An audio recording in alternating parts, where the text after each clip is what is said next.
welcome to the stream. My name is Lee. Hamish vibes today, but today is fine. I'm pretty chill.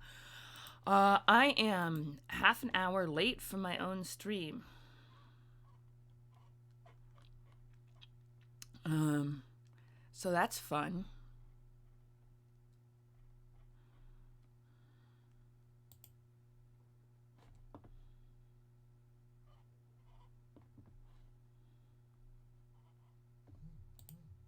Oh, that's just that. Okay. Boom. Sorry about that. I am getting there.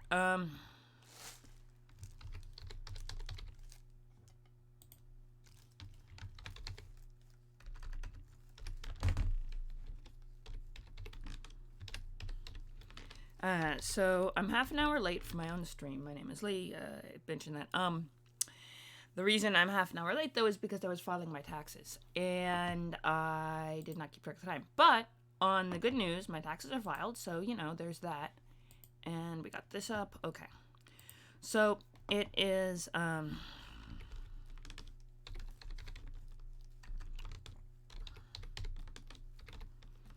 if I were a wizard, I could just say that I wasn't late or early. I arrived exactly when I meant to, but I'm not a wizard.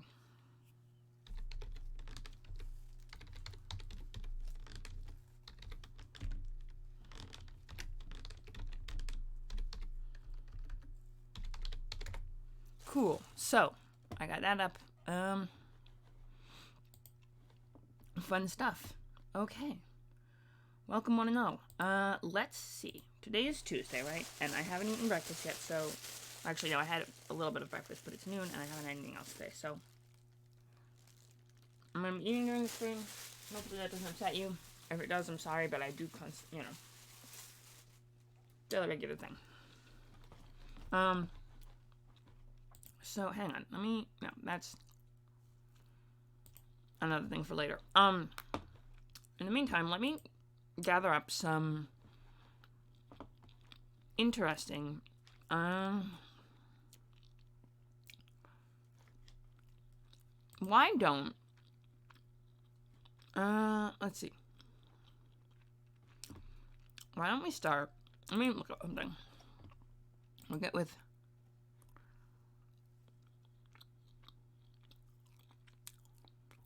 if Baos was a plan, oh, City Vassals, no, that's a completely different thing.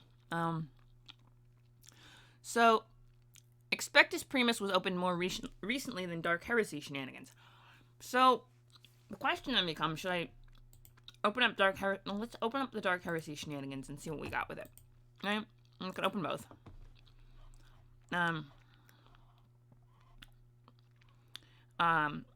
Oh yeah, because for, Expectus Primus, we were doing typing. If I remember correctly. Right, and we gave, we were giving, our Psyker a, Scalby, we actually just gave her, we picked her psychic powers for her. That was what we did last session. Makes me sound like I'm actually DMing a game. I'm just creating characters. So I could do that.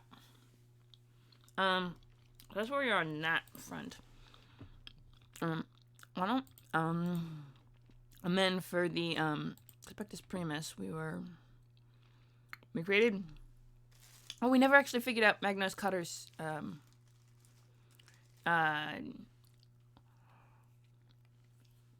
we never figured out Kurosawa's, alright.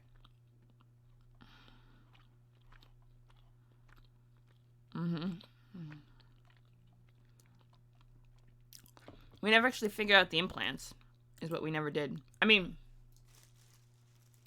same basic suite of implants as, maybe not basic, we might have more implants. Honestly. A medtech like that probably has more implants. So why don't we work on that for today?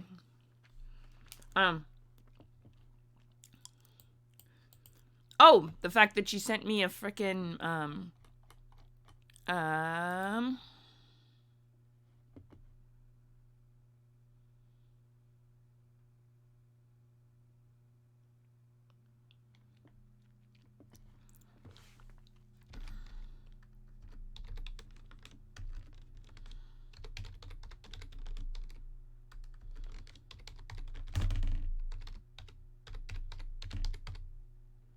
Um, the fact that she sent me the thing to make the emoji, and I have yet to make it. She sent me the files to do the emoji thing, and I haven't set it up yet. But she sent them to me, and I really appreciate that.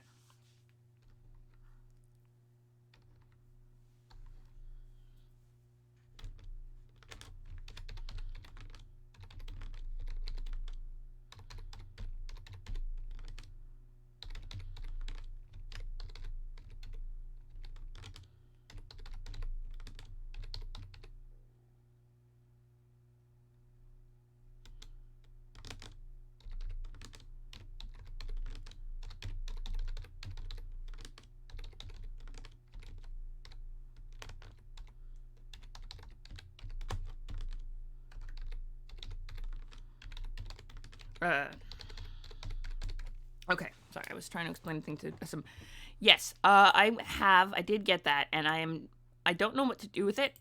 It's really cool, but I don't know what to do. Like, I don't know how to make, you know what we can do? That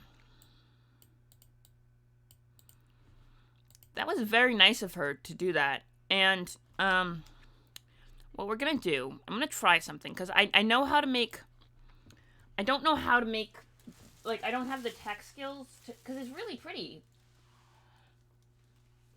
I just don't have the tech skills to, like, put it as an emoji for my channel. You know what I mean? So I gotta figure that out. I did file my taxes, though, which means that legally the IRS can't, you know, come after me. Although I did kind of sort of lie about the New Jersey, but it's not my fault. The other place didn't send me an, they didn't frickin' send me a W-2. So, I can't, you know? I can't run it. I don't get a W-2, I can't fill out the taxes, you know? So I plugged in the numbers from another W-2 from last year, and I ended up owing the state $33. But I paid the state $33, so they can't complain that the numbers are wrong, because they ended up making money off me. So, you know. Anyway, point being, if the IRS is watching this, I didn't intend to cheat you out of money. I just don't have the right information, so I gave what I felt like was similar information, so it kind of evens out.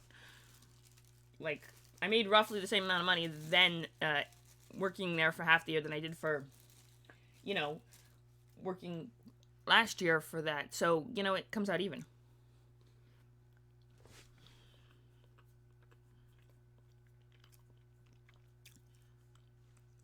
Anyway, enough about the tax woes. A microbead? Oh, the microbead? Oh, microbead. It's like a little, it's like a little piece, equipment you put in your ear. You know, like how the Secret Service, they always have those earpieces that they talk to each other on? That's what a microbead is. He has one of those. So that's fun. Oh, my plan was to figure out what kind of tech implants he has, which would be Rogue Trader Core Rulebook. Let's open it up, and it is already loaded, so we're good. Okay. Are we ready? Yes. Okay, now. Boop. My grand plan. All of the any members of the crew who are full-on party members with class abilities and stuff have them. Probably a couple of the high-ups as well. Yeah, they're... I think every character class just gets microbead as an automatic starting gear. That I do not... You know what we could do? We could look it up. Give me half a sec.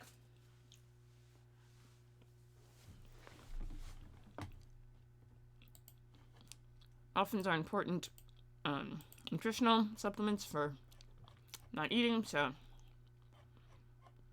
Oh. Let's see.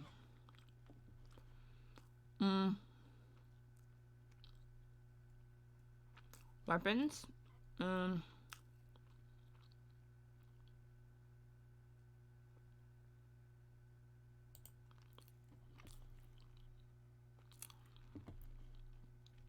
Let's see. Charms. Yeah. Chrono.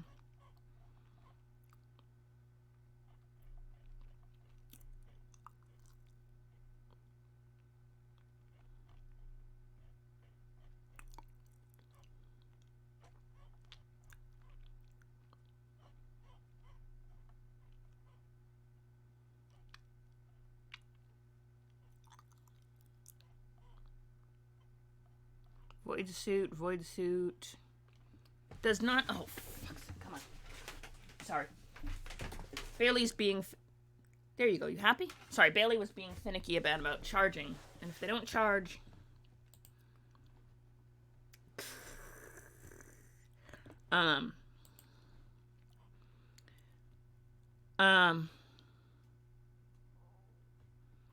Medkit, ration packs, recaf. Stim. Trank. Tools. Here we go. Auspex. Autoquill. Combi tool. Grav shoot. Diagnoster. Melta bombs. Microbead. Here we go. Or Comhead is a short-range communication device worn in the ear. Good for communication out to about 1 kilometer. Bad weather, dense terrain, and intervening rock or plasteel can greatly reduce the range, however. So they have a range of about 1 kilometer. A ship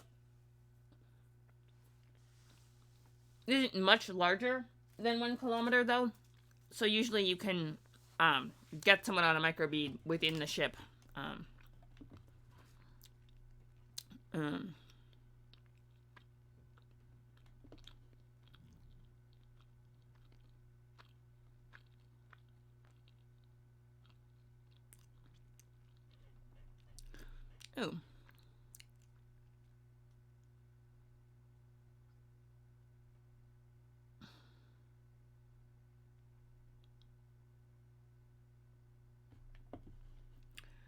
Ooh.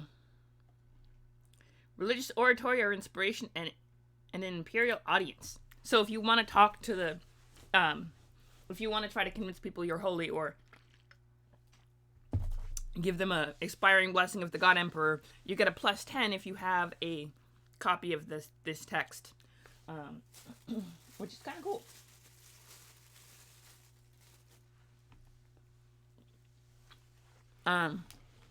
Ooh, a Lord Captain's baton. Many officers in the Imperial Navy. True. And, I'm guessing that if you're voxing through the ship, you can probably relay it off of, like, internal, stuff. So it's not, or set the transmitter of the ship's vox system so that it is not within... it is more than 1 kilometer from any given point on the ship, or less than 1 kilometer from any given point on the ship. If you stick it right in the middle, for example, then you can vox the whole ship's earpieces as needed.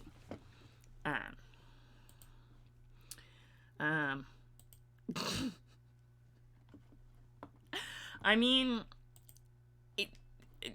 these things were made in the what? The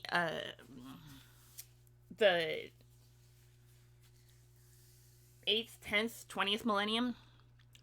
They're they're high tech by our standards. So, you know. Many officers of the Imperial Navy carry these short rods and an insignia of rank and station. Most are highly engraved and ornamented with heraldry of the ship and fleet. Underlings refer to them dismissively as Calixian crutches, or worse, seeing them only as another symbol of their oppression. What most do not know, and find out too late, is that naval batons are often strongly reinforced and can easily shatter bone.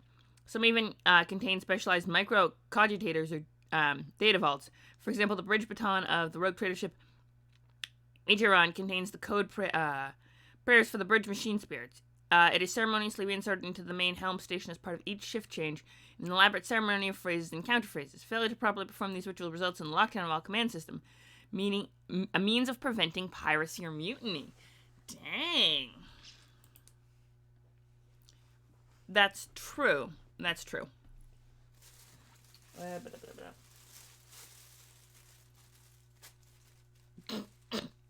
Sorry. Alright. Let me go to... Where are we going?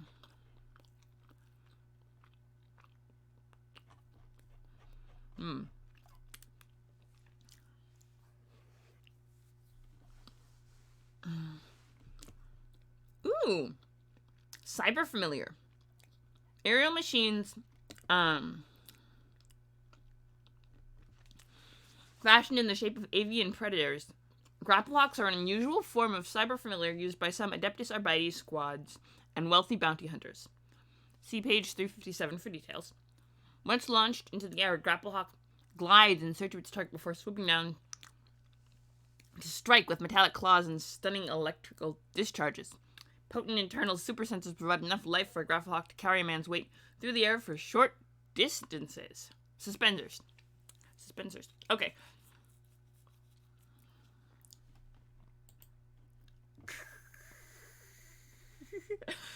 Oh, wow. Suspensors. Provide enough lift for a Grapplehawk to carry a man's weight through the air for short distances. Alright, let's... Low sticks. I always thought that was EO sticks. I always assumed it was IHO.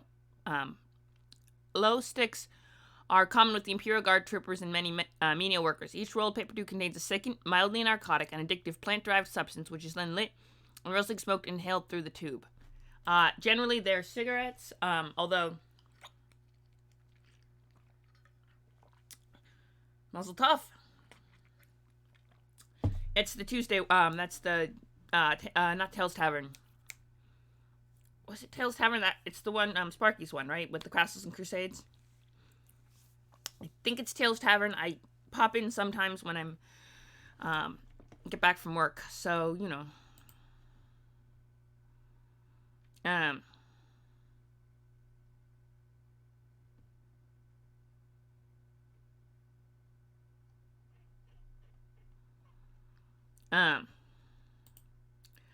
Oh! She's looking for Amethyst. Okay. I don't know where Amethyst is. I feel like that's... but I do give... tell your DM that I give him full permission to take Amethyst and just do what he wants with her. Like, you can have Amethyst, even if I can't guarantee I'll be home by 10 on Tuesday, because I might be able to swing that, but it seems extremely difficult. Basically, you can just take Amethyst and NPC puppet her, if needed. Or you can find her corpse. I really don't want you to find her corpse, but, you know, sometimes corpses are things, you know? I always assumed that was EO sticks. Okay. Negate the effect of most dangerous gases and toxins if administered fast enough. A dose of detox immediately ends in ongoing effects, both positive and negative, of any drugs, toxins, or gases affecting the character, unless the effect states that detox is not effective against them. Using detox, however, is both painful and debilitating, causing... True. So she could be anywhere unaired. Okay. Fun.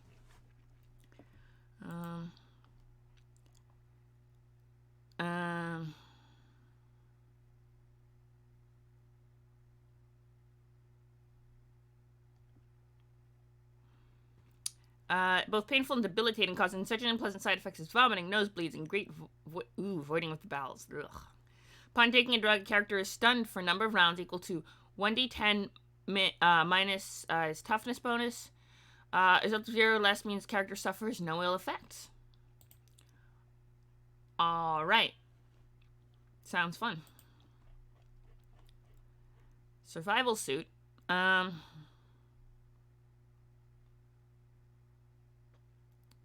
Proper body temperature with excellent insulation capabilities. Using the difference between body temperature and outside temperature to drive power cells, its reclamation system provides drinking water for the wearer. Produces drinking water for the wearer. Most suits come complete with hood and goggles prick the head and face. While it will not sustain life indefinitely, usually enough to allow survivors to wait for rescue. The suit grants the wearer a plus 20 bonus on any toughness tests against the extreme environments. Ooh. Hang on. Okay, wait. Let me see the Mechanicus implants. Let's see.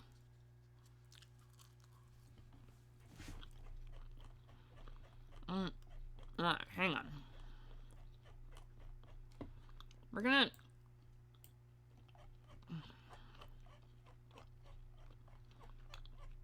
check something. What do we have? Oh wow, we actually have 4 viewers. That's fun. For those of you who are not, who are new around here, sorry. Hi, my name is Lee. I often eat on stream. Him vibes in terms of pronouns today, but sure, that is fine. I'm pretty chill. Just as long as you don't mistake me for a woman. What else?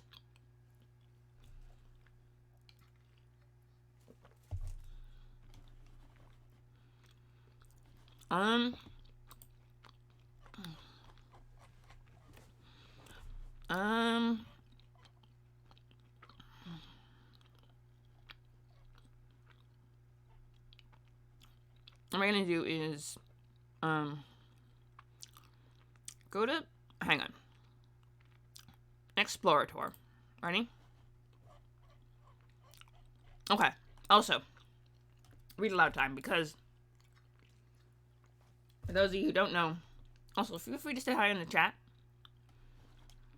I don't mind if you lurk, but I appreciate people saying hi in the chat.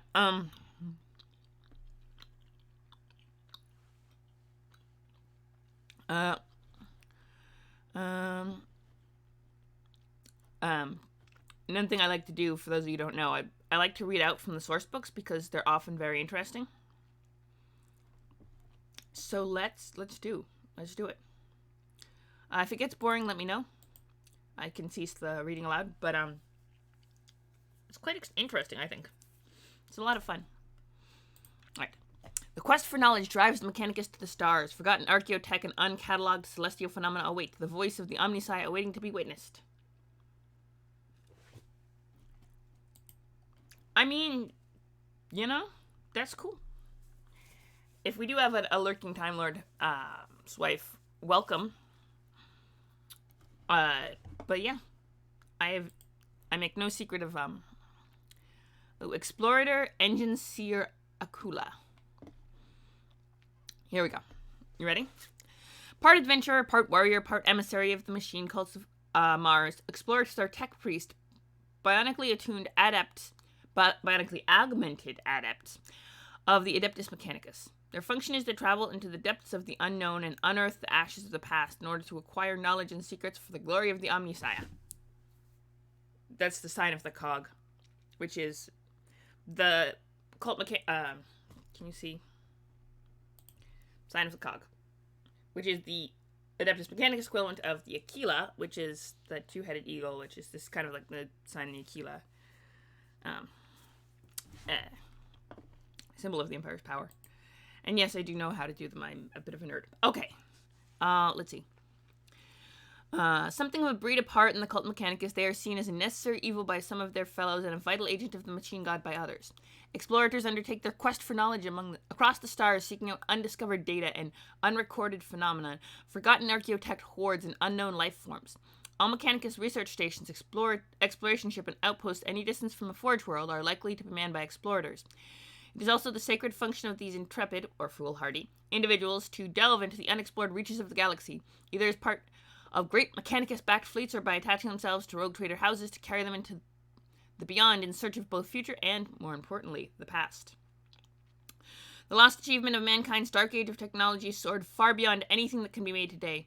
Only by relearning ancient lore found scattered across the stars and painstakingly pierced together can man ever achieve such dizzying heights again. Attempting an improvisation or adaptation are viewed by most followers of the Omnissiah as the height of hubris.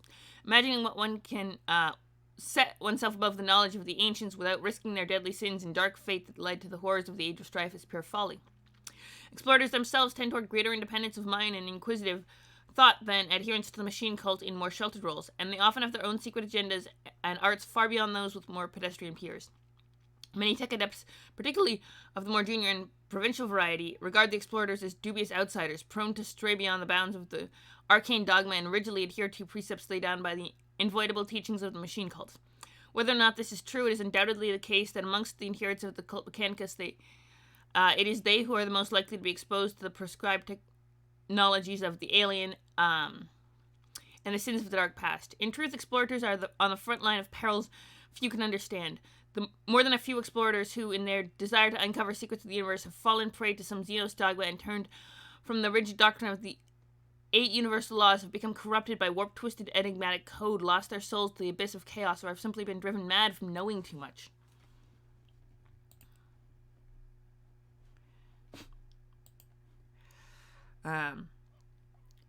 Yet, the risks are worth the rewards, and explorators have found many of the greatest prizes in the quest for knowledge, and their role in many other affairs has been key to the success and the Imperium's survival. However, countless explorators have met with grisly deaths in the hostile galaxy they explore. On mercifully rare occasions, the ill-conceived prying has unleashed cataclysmic horrors on mankind. When an explorator accompanies a rogue trader, the arrangement may have come about by some ancient debt the rogue trader's line owed the cult Mechanicus, hard bargaining, or even pure chance. Whatever the case, the explorator will be a valued member of the rogue trader's party, bringing with him a wealth of esoteric knowledge and arcane technical know-how, quite beyond any other members of the crew, and often not a little firepower of his own. So, the Expectus Primus. For those of you also new to the stream, the Expectus Primus is a ship in the Rogue Trader universe. I have set about the source book and created a ship. Actually, we have full technical specs for this ship, even. Alright.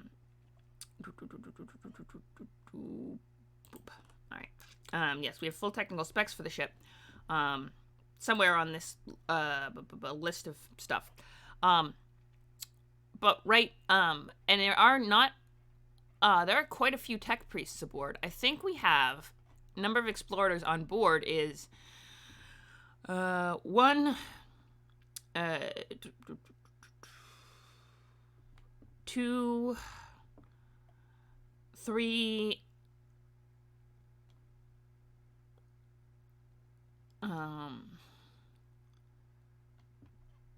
yes, 3, 4. So we have 4, 3 explorators and then the 4th tech priest who's not quite an explorator. That's the one we're working on now, although he does have all the implants of the Tech Mechanicus, which is why we're going over the explorator section. But we have 3 actual full-on explorators on the ship who are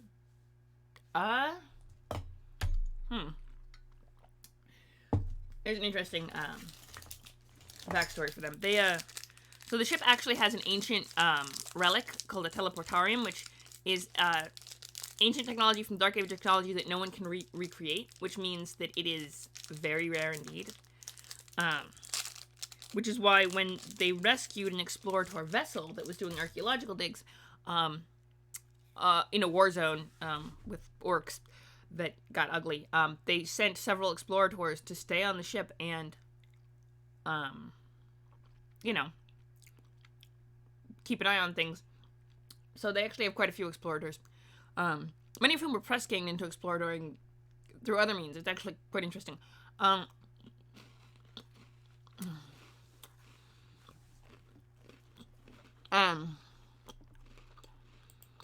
have notes on all of these. I believe Stubbs was the last one who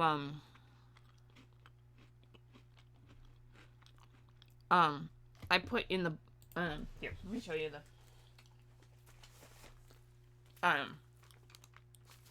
this is a notebook. This is the skills for Pathfinder First Edition character.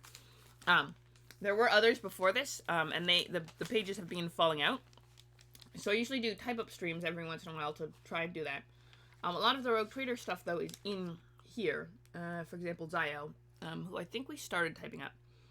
And Harmon and a few others. But yeah, we've started typing them up. But Magus was Jin Kurosawa is the their head medical personnel and way into human experimentation because reasons. He's got a bit of a reputation. Okay, there's Janthine. Let's see, we were working on. Oh yes, and then Janthine, who was the first of the explorators, we actually wrote down all of the optical mechadendrite and was something that she just had. It wasn't part of the main suite. If we look here, explored her. Servoskull Familiar, 366. Tech Mechanicus implants. Okay, here we go.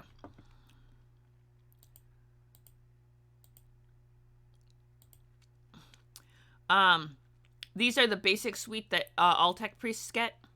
And then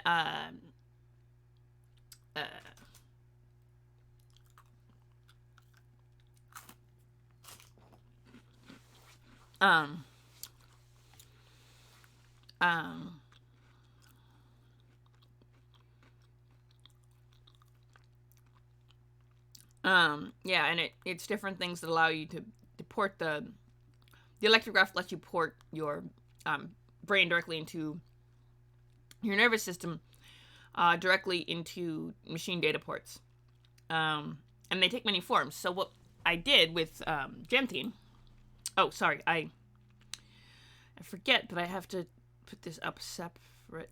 That one, yeah, that's the list of mechanical implants. And what I did for Janthine was I basically both described what they were exactly and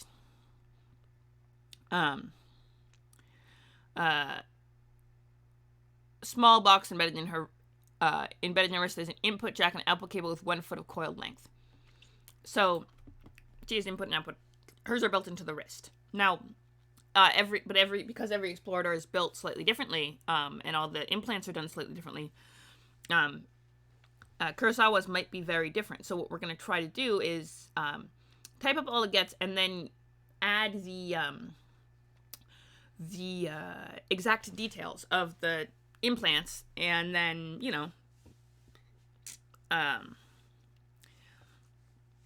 what kind of cool stuff they can do, but also what they look like, and because it's a great way of character personalization, and we haven't had a chance to do that for him yet. So let's do it.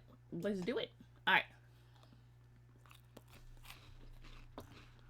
Hang on a sec.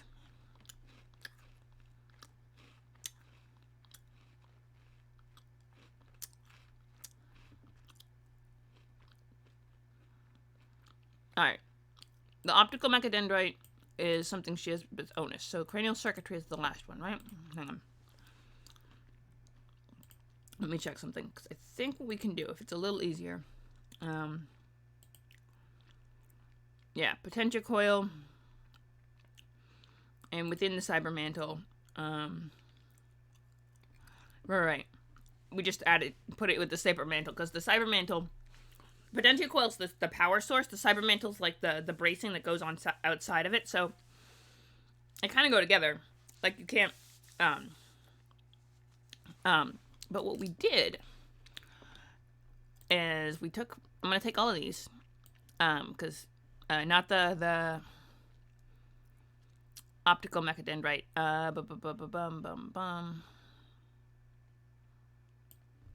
We're going to copy. I know it's a little uncouth, but we're going to do this.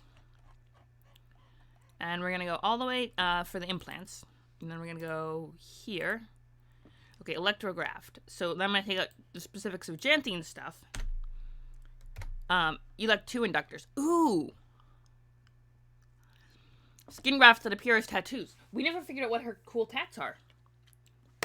We should try that too. Okay. Janthine's, what does Janthine's look like?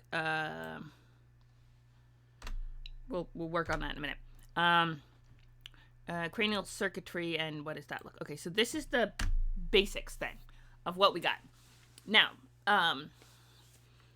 then we go and put in the specifics of what exactly Kurosawa's implants look like. And also, we never figured out what Janthine's Elect 2s look like.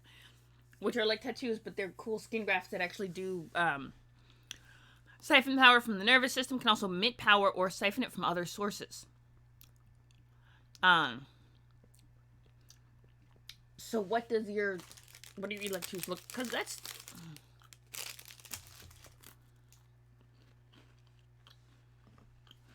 I mean...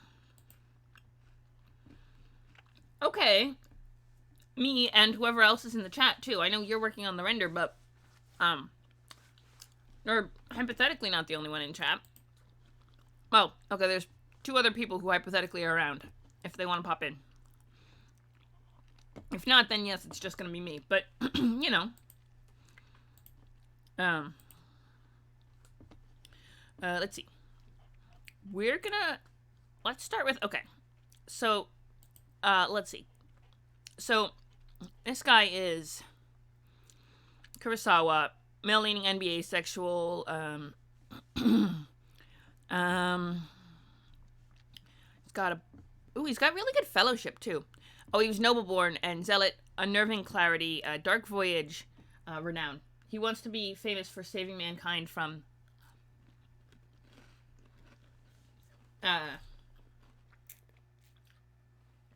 the weakness of the flesh, essentially. That's his grand plan. Save mankind from the weakness of the flesh. I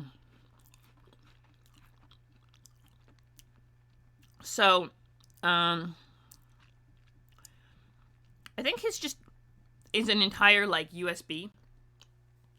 There are places, one of his, I think it's like a not USB stick exactly, but the output, the input, jack, replaced one of his fingers. In Kurosawa's case,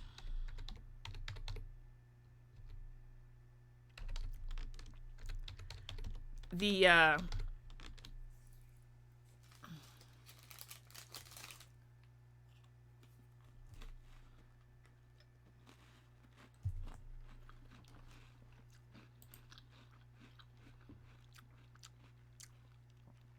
Hi! Welcome, new friend. Or Robblejax. Robblejax. I think the name sounds familiar. I think we move in the same circles. As for favorite Space Marine chapter? That's a tricky one. I do like the salamanders. I'm not gonna lie. The salamanders are a vibe. Yeah, it's one of my favorites. Welcome to the stream, by the way. I'm Lee. He vibes today. Sure Day is fine. I think... Let me just check something. Because I know you're... I think I see you lurking on Phoenix's stream, if I remember correctly. That's where the name sounds familiar from. But that's just me. Yeah, I would have to say salamanders are one of my favorites.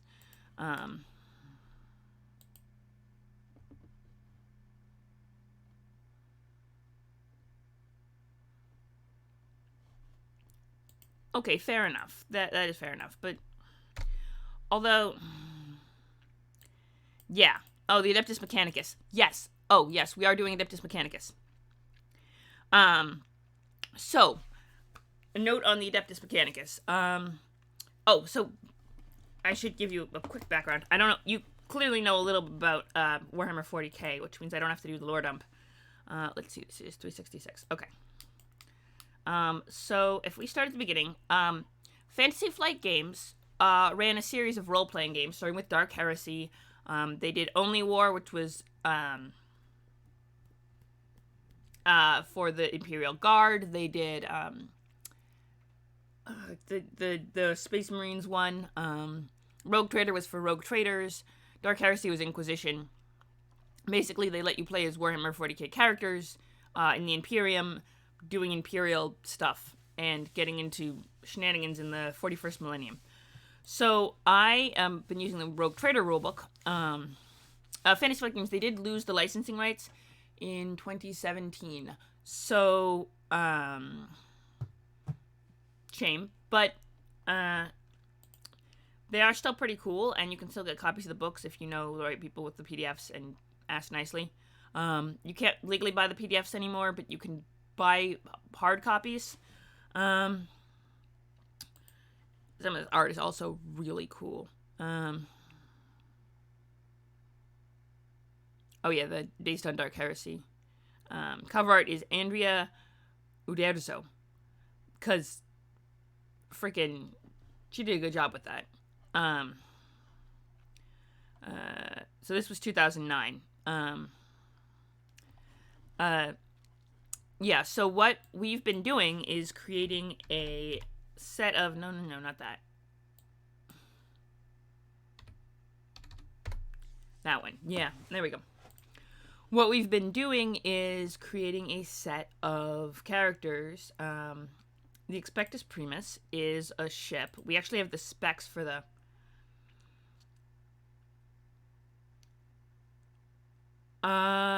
Possibly?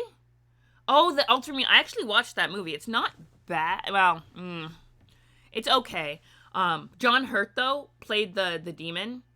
Was freaking amazing as the evil demon they had to defeat at the end. Well, not evil. Demon and evil. I don't know if you can argue demons are evil as such. They're just warp beasts doing what they do. But they had to defeat the demon, and it was voiced by John Hurt, and he did an amazing job of it. I kind of liked it. A little underwhelming. But I did not know if they released free. It'd be cool if they did, honestly. Death Watch, that's the Space Marines one. Because they're part of that, if I remember correctly. I think that's what it's called. But we have, this is the Expectus Primus. So yeah, we started with the Expectus Primus. It's a rogue trader ship. We have a list of the top tier crew. Not complete yet.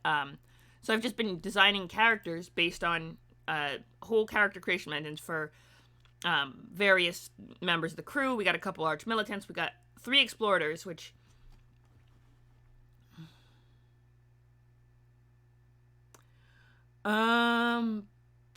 Well, I do not know. I think it was a meme from the fandom. I assume it was a meme on the fandom that just kind of took off. Seems like the kind of thing that would start like that. I've seen some of it, in comics and stuff. But yeah, so we have this whole rogue trader crew, and last time I actually took notes on all of them in a real paper and honest to goodness paper notebook, which I used to do when my streams were younger, but it kind of is a it kind of is falling apart, and it makes me look down here a lot instead of up at the screen. So I've been switched to taking notes on the screen directly when I figured out how to share the screen like this. The various Darian, yes, okay, so yeah, it's a sword class frigate, so not that particularly large, but it does have a teleportarium, which means it can teleport through the warp, which is why they have 3 freaking explorators on board the ship, and another member of the Adeptus Mechanicus who's kind of a little bit of a loose cannon, and that's who we're working on today. Jin Cutter Kurosawa, Magos. Basically, he's made it his goal to save mankind from the weakness of the flesh, which is why he's working as in the surgery aboard the ship. But we've been setting him up as an explorer because he's of the Adeptus Mechanicus. So he has all of the usual Adeptus Mechanicus implants, and when they write about them, they specify they can look like different stuff. So what we did with Janthine, when I finally got around to typing her up, was we specified what all the different implants and such looked like. Yeah, I was personalized it with, except we never figured out what her Electus looked like. But, so, as a sort of artistic exercise in character design, we were, explaining what the stuff looked like. And mechanic simplets, which we were about to do.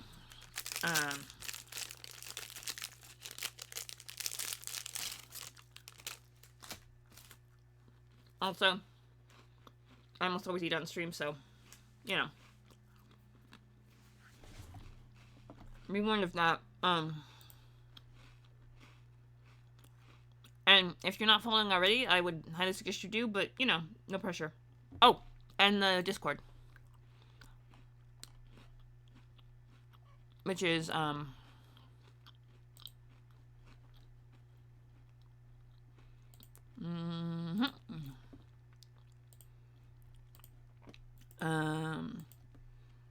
in case you're interested in the, fun shenanigans from various, worlds, and fun memes, and occasional writing prompts, just cool stuff, generally. If you're interested. But yeah. The, Mechanicus implants, let's see. We got, electrograft. This small port is grafted into your nervous system. Once you've been properly trained, this allows you to interface with machine data ports and certain types of data nets. Electrograft can take many forms, such as electus, skull shunts, finger probes, or spine jacks. I would say that the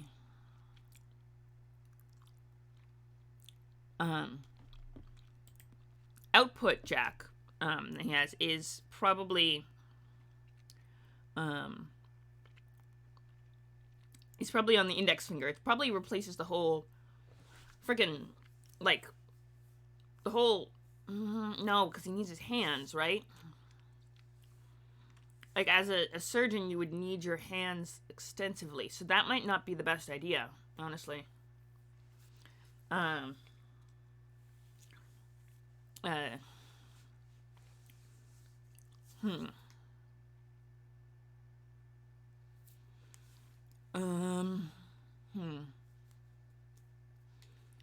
mean, it could be in the side of the neck. That could be a good one.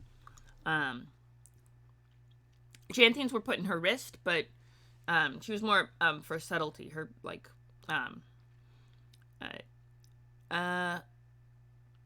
actually, though,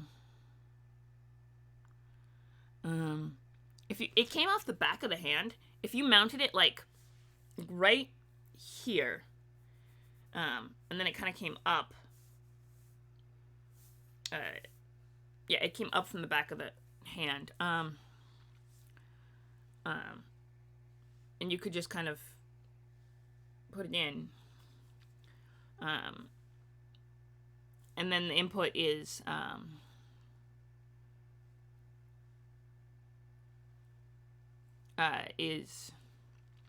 kind of on the side of the neck. There's an input one. There's two. There's one which is outgoing is back of the hand. You just kind of go like this. Yeah, that's probably a good, right? Because then, and that would that still give you full mobility in your hand, though? Would mounting it anywhere on your still give you probably not.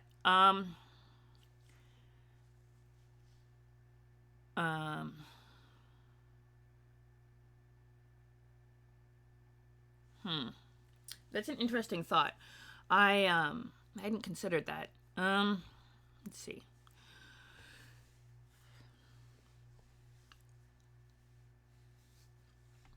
Although you'd want something like that to be...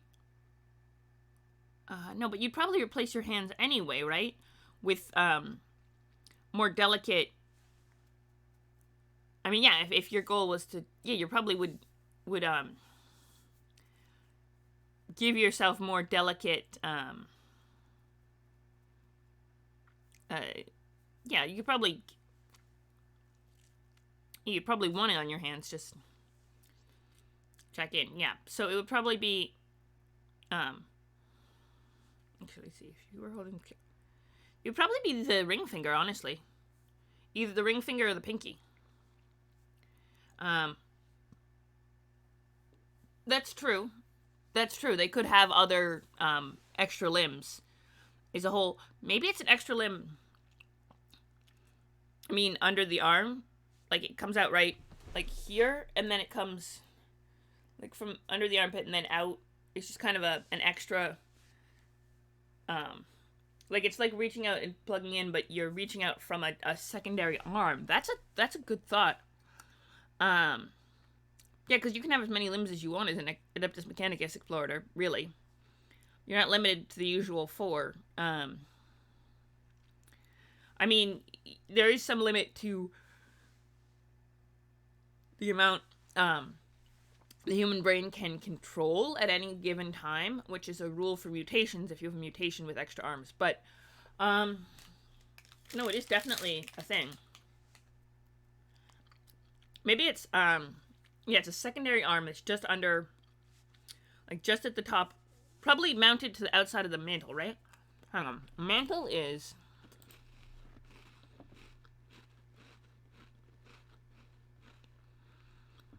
bolted... Hang on.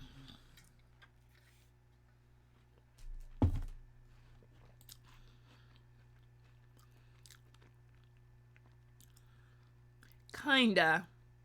I mean... Hey, I think they do better than... I would trust an AdMech to do body mods much more than I would trust an Orc doc. Way more than I trust an Orc doc to do anything on me.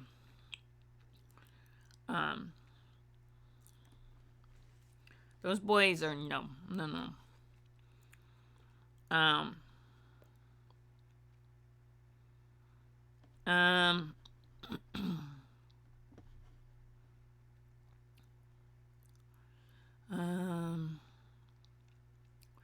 Yeah, it's probably just... It's probably... Does that mean you get him back at the end of Lent? Because Easter is just around the corner. It, in fact, is... Because Passover is starting too. They're lining up very well this year. Because the high holidays. This is why, yeah, because they're starting to put the matzah and stuff out on the grocery store. But yeah, this is Holy Week. It is Tuesday of Holy Week, which means Palm Sunday happened. So Easter is going to be, which means if you gave them up for lunch, you can have your arms back on Sunday. Pretty cool. Oh yeah. So, yeah. So the electrograph is mounted just above the top of the cyber mantle. It's probably like grafted. It's probably there's probably like an extension of the cyber mantle and it's attached to the end, and it can kind of come in and out. A long extendable arm. Yeah. Okay. Cool. Okay.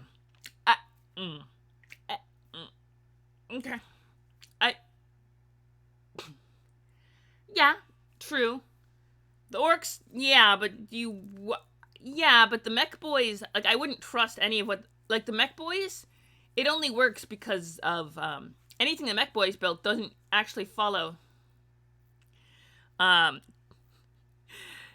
the mech boys, the stuff mech boys build actually follows the laws of physics, unlike the stuff the orcs build, which doesn't have to. Enough orcs just have to believe it follows. It just kind of ish follows the laws of physics, and then if enough orcs believe it'll work, it'll work. Like the mech boys, yeah, their stuff isn't built on actually understanding how it works. So, okay. Hang on. So the electrographed. Let me actually take notes on something cool. Boom. I just let's see.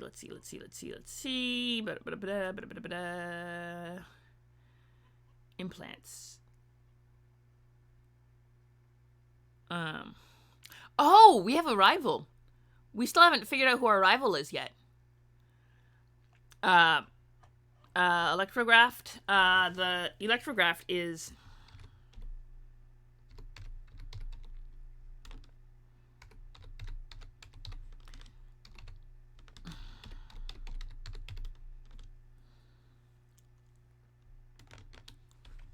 a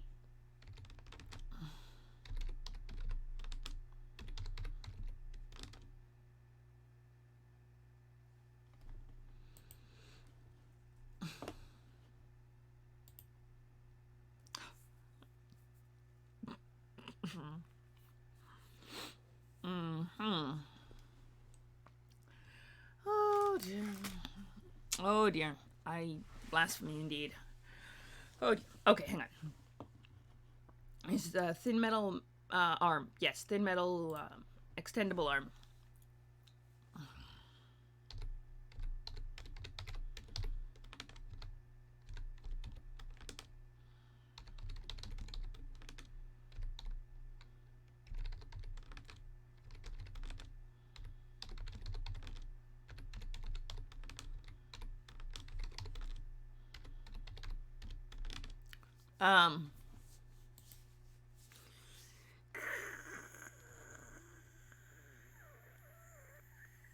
Yes. Well, now that you've said they're coming, it's too late. If once you expect the Spanish Inquisition, they never show up. That's the rule. You cannot expect the Spanish Inquisition. Nobody expects the Spanish Inquisition. Let me see. Click close to the body, mounted.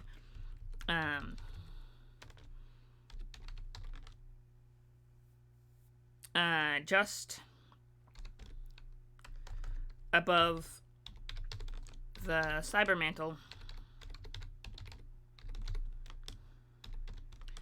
The very pure grade heresy, indeed.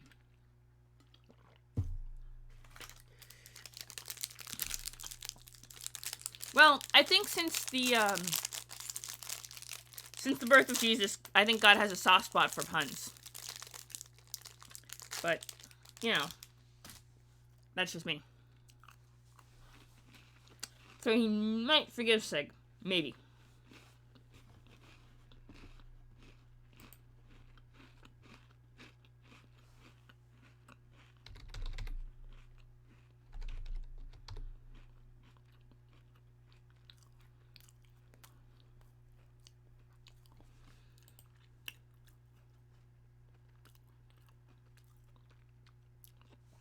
Uh-huh.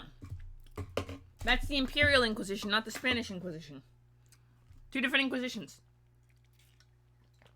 Equally terrifying, but the Emperor's Inquisition does not have fanatical loyalty to the Pope. I do not know if they have the element of surprise on their hand. They're on their side.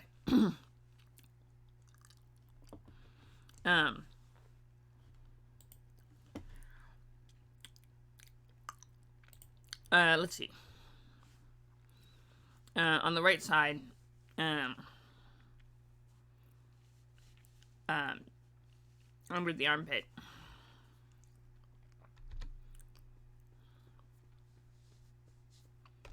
Both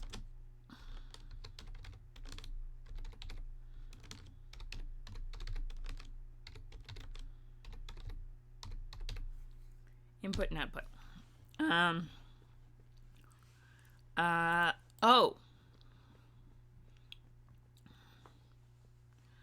Kurosawa's. Hang on.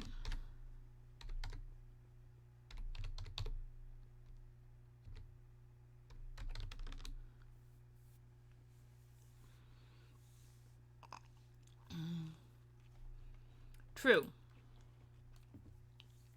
Exterminatus is very, very scary.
Uh, that's true. I don't think.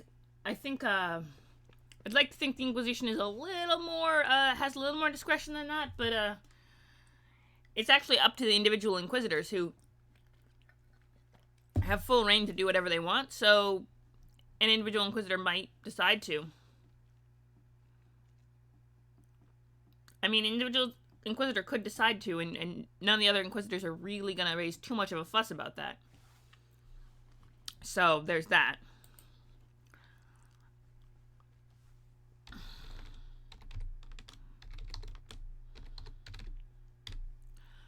Uh-huh.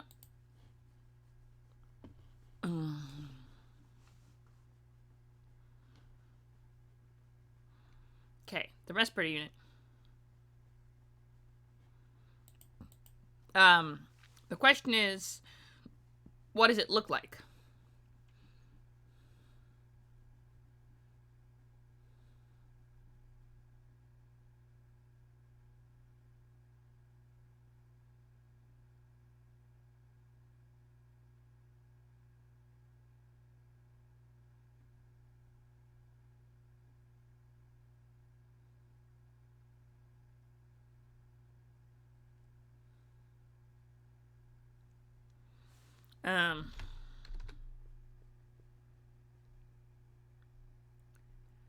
Um, maybe. Basically, what does the book say? Give me half a sec. Let me bring it up.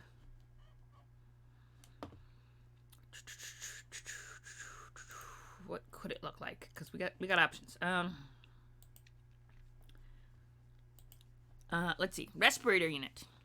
This implant involves tubes, wires, voxels, and other augmetic parts replaced in the lower face and neck. It purifies your air supply, granting a plus 20% bonus to resist airborne toxins and gas weapon. I mean, if you commit exterminatus on a planet, well,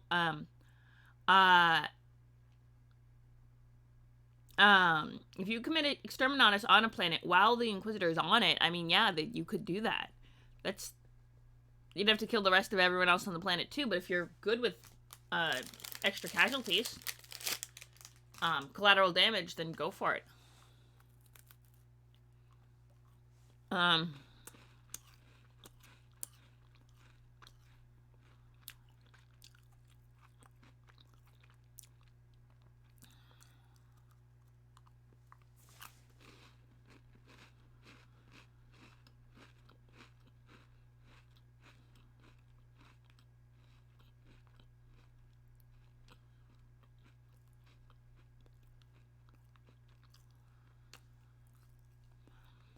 Respirator unit.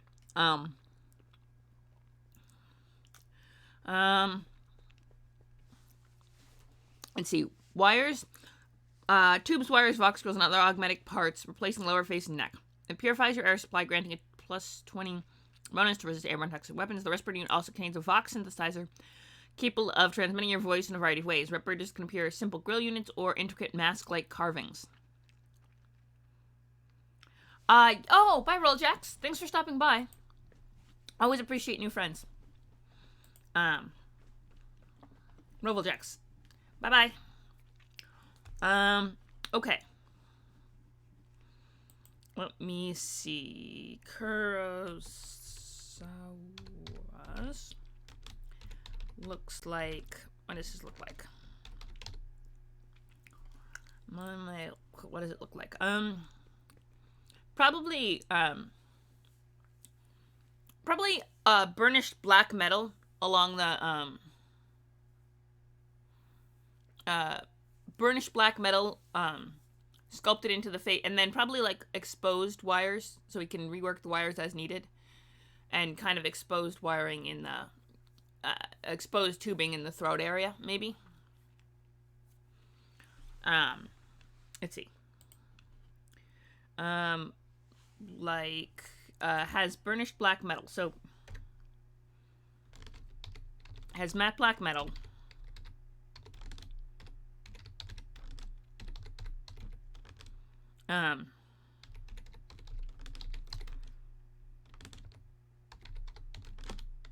and the jawline.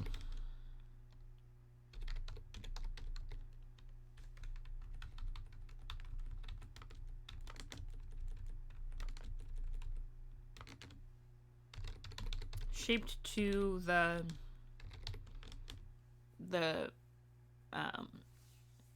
exact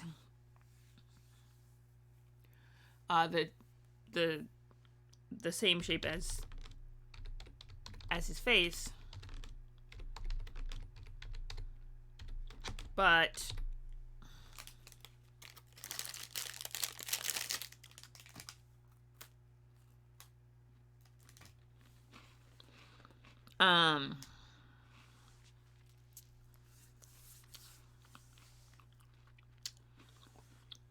with the on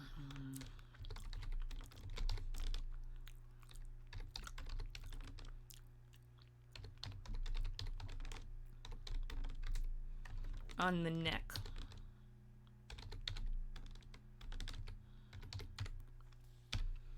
There we go. That's not a bad setup. We'll have to hit save, obviously.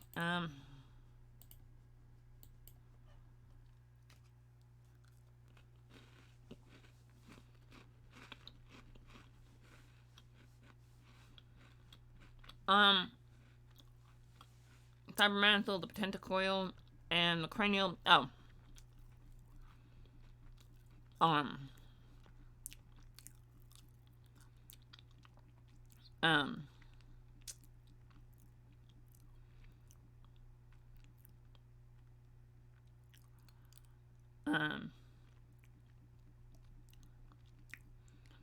How is the cranial? Oh, it's probably like wraps. It fully wraps around, and then they just kind of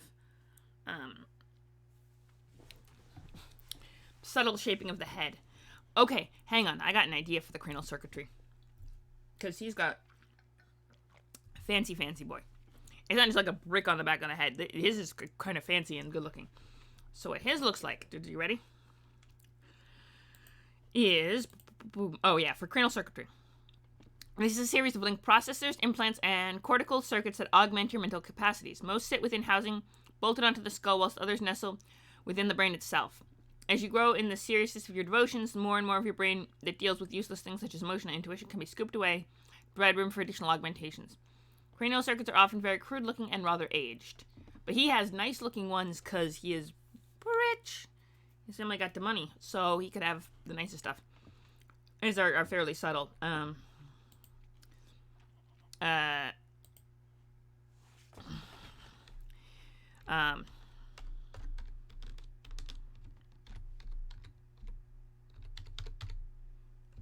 Are housed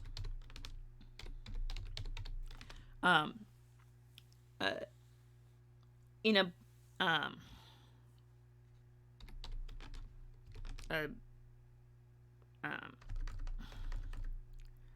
as a continuation of the lower back.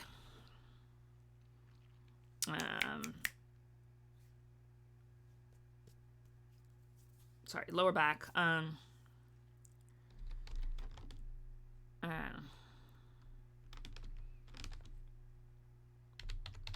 That's actually a continuation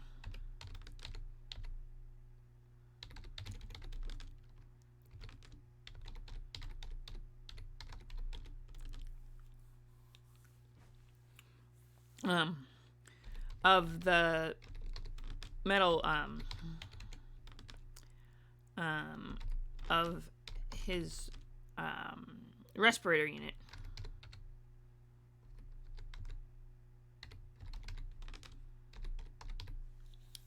So the respirator unit, kind of the whole metal housings, kind of goes up behind the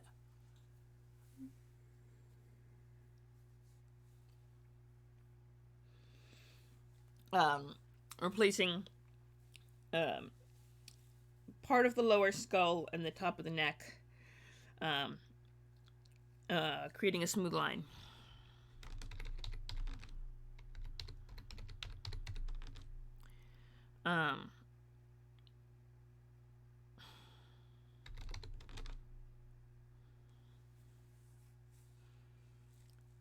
the lower part of the skull.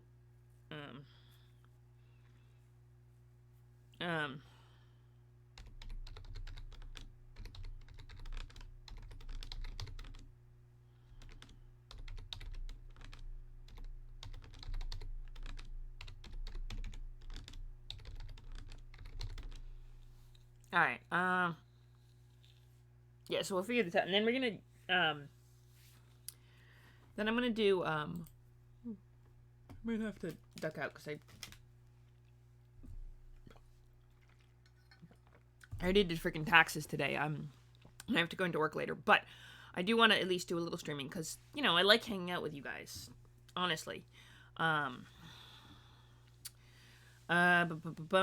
yes. So right. So the lower part of the back of the skull and the upper part of the back of the neck.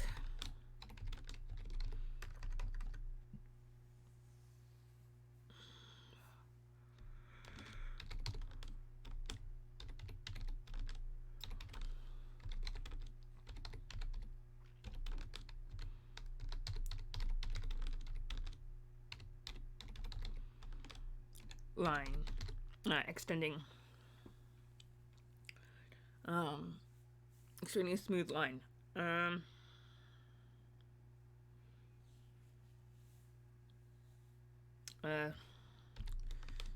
And just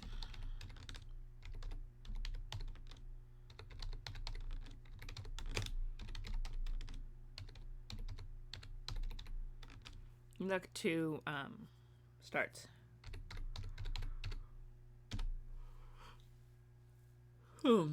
Yeah, there we go. Okay, so we got that going. I know it was a short stream today, but I feel like we got some cool stuff done. Oh, second plan is, what do, Janthine's Electus look like? Because she was born, on a planet, freaking planet,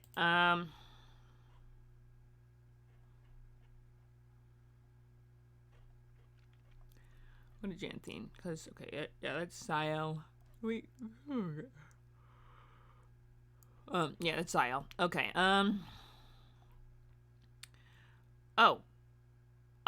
We never actually picked a common lore. Okay, so we need, to figure out who his rivals are also, because that's a trait he gets, and then we have to figure out what, Ziel's other common lore skill is. I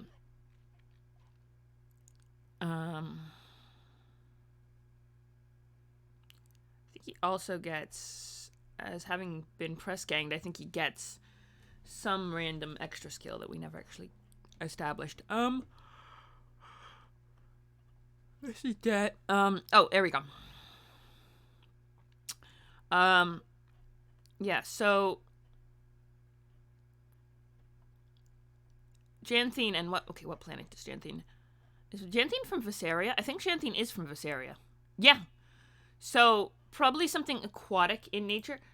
Probably the Terris Fatalis. I mean, if you can look like anything. It's probably on the inner, like, right under the port, I would say. And it probably is, like, designed to look like the Terris Fatalis, which, so Visceria, fun fact for those of you who don't know, because I want to show this off a little bit. It's a hive world, lots of water, and the most cities are large towers of rockcrete. Underwater dig sites from before flooding caused by planetary warming sitting dot the planet, as well as old petroleum drills that have grown coral reefs. Main settlement site is Terris Fatalis, high cliff face with natural vertical agriculture using crops developed during the Dark Age of technology. Inside Terris Fatalis is living space, but the bulk of the population live on other constructed city islands, which are the rockcrete towers. There were more settlements on the land, but as the ocean rose, all but the Terris Fatalis were flooded and lost. The lower levels of the towers are constantly flooding with pumps that often break down. The lowest levels are completely flooded with populated by carnivorous water-breathing monstrosities. The waterline is the place in any city tower where the surface of the ocean touches. Living on the wrong side of the waterline, which is below it, means that someone is too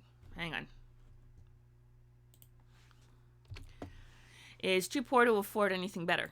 Bluma fish are actually mammals, evolved to live in the highly polluted mammals. So they're kind of like whales. And they have a thick layer of blubber that is highly prized for burning as fuel and lubrication.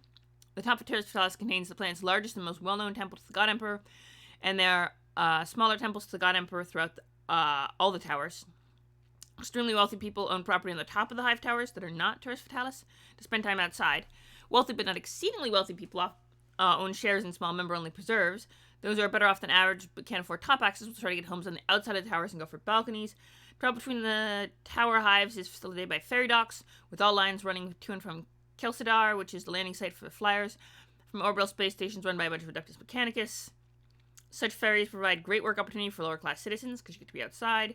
Every city also has a desalination plant with salt dumped back into the water, except for a small portion exported for industrial use. It's not safe to eat. There are a number of algae farms dotted offshore from the city towers. They're a key part of the planet's food production, run by small crews, usually members of extended family. They're considered hicks by those who live in the towers.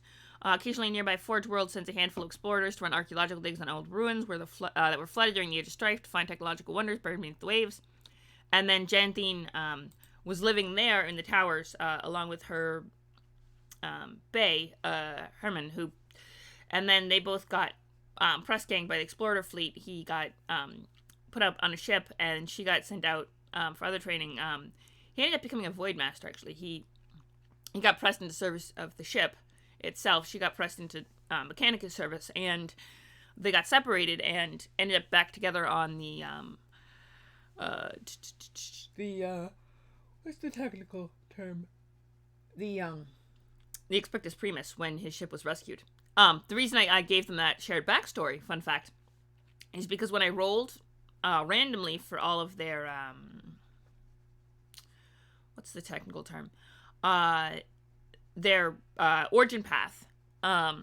They got all of the same ones, and I think after I did the math to figure out how common that was, it was like less than 1% chance that would happen rolling like that, and it did. And I was just like, okay, well, I think it's 1 out of 300 at the very most was that chance. Like, it was extremely low, and they just kept rolling the same ones, and it was just like, okay, well, sure, I guess they definitely are connected, because I could have just given them a completely different hive world, but I thought it made sense that they'd be connected. Okay, so funny stuff.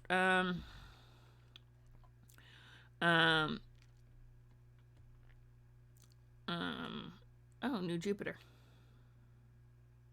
New Terra, the Greater New Terra, right, that's for the other planet. So when, Janthine's Elect 2, is,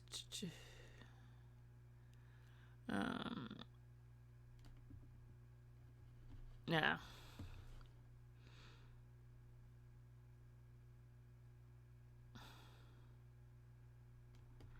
Janthine's, yes,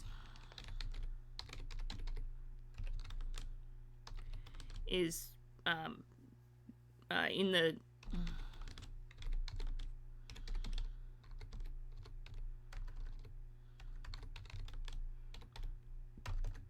of the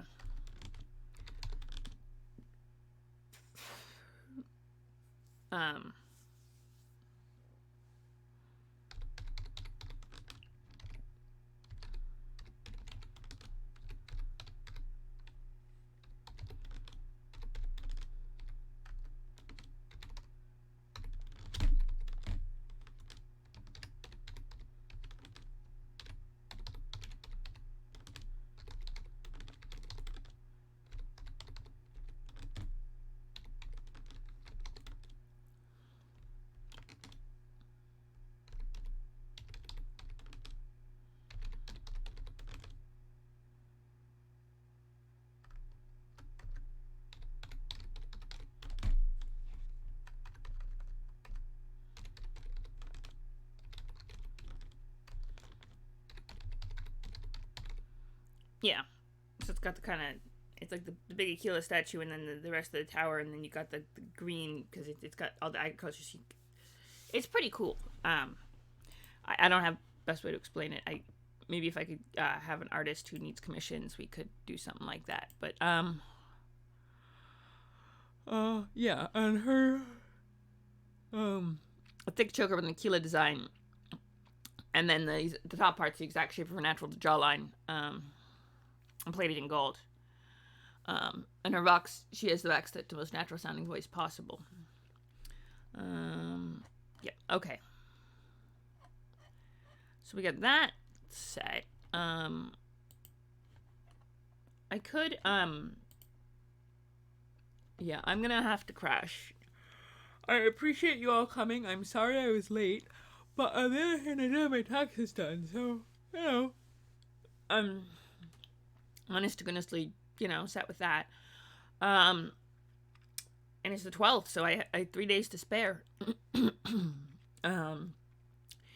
And yes, so Discord, which you guys are all on. Then we got the what else we got? Not much else. For those of you who might have jumped in new, it looks like we don't have that many viewers, but if any of you are new, my name is Lee. Human Vibes today. Share that is fine, long as you don't mistake me for a woman. What else?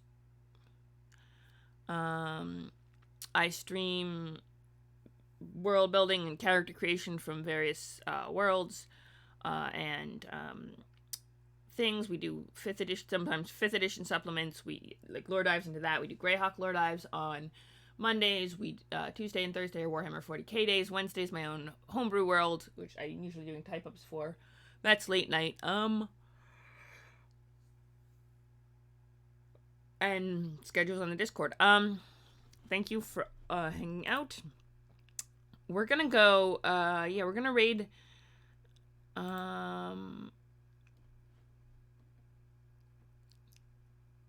Yeah, I think we're gonna raid. Brush for Hire.